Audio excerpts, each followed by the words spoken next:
Welcome back to Neural Splendor. Tonight, the highly anticipated part 3 of our ISX 871 fault code for crankcase pressure is going to come to an end, and you're going to find out what the actual problem was. Before I tell you that, we're going to go over the data. I'll put it up there on the screen again, and I'm going to point to you what I used to give me a general idea where we needed to go with this. Because after you overhaul something, the first thing you want to do is sometimes jerk the oil pan off and start looking up in a cylinder in a liner to see if you got a score mark or, because you broke a ring or something like that. So let's take a look at the data, and then after that we'll talk about what the problem was. The key things that I looked at here were crankcase pressure and exhaust gas pressure and engine operating state. When you're in a regen, this engine runs about 1100 RPM. When it goes down to low speed governor, which is also called idle, we call that idle, it's at 600 RPM. So my crankcase pressure is going up at idle. When the RPM was elevated, it was down lower where it should have been. So at idle, we have the least amount of cylinder pressure. However, look at exhaust gas pressure. That's controlled by the turbocharger VGT. So the exhaust gas pressure, I know on this particular engine model, typically runs 33 to 37 inches of mercury. And here we're at about 45 when we get down into the bottom of the log there. It's a little bit higher than normal, so that leads me to think something's a little bit off with that VGT, and the crankcase pressure continues to grow or increase as we continue to idle, and the only thing that's making any pressure is the VGT.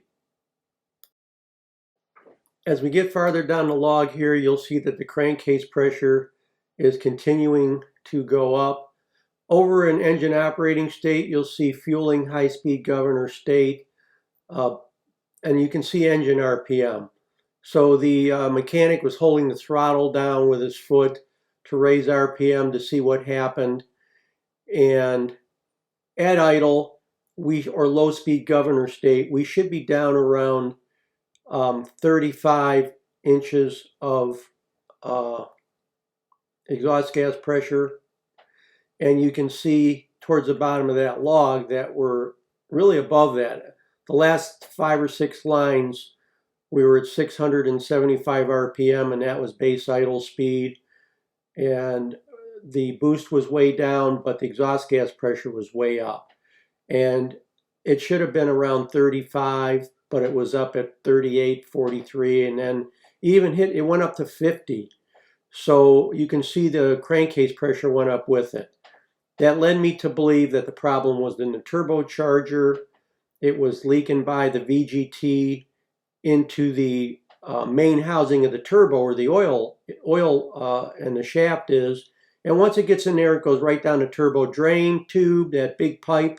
The oil goes down, it goes right down there into the crankcase.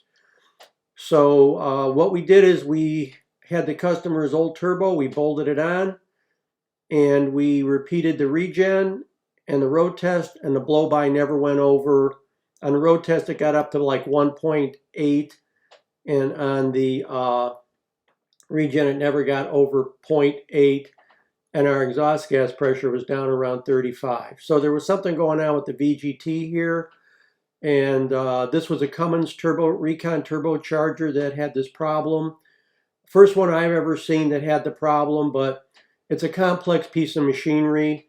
So there's multiple seal rings inside of it. Maybe something happened to one. Parts do break. Cummins has an excellent warranty, and we filed a claim for it, and they paid it the next day. And now we're waiting for the turbo to come in. We'll put it on. We'll do another check to make sure everything's okay. And this engine will run 1 million miles or so if it's maintained properly. Thanks for joining me. See you again on Neural Splendor.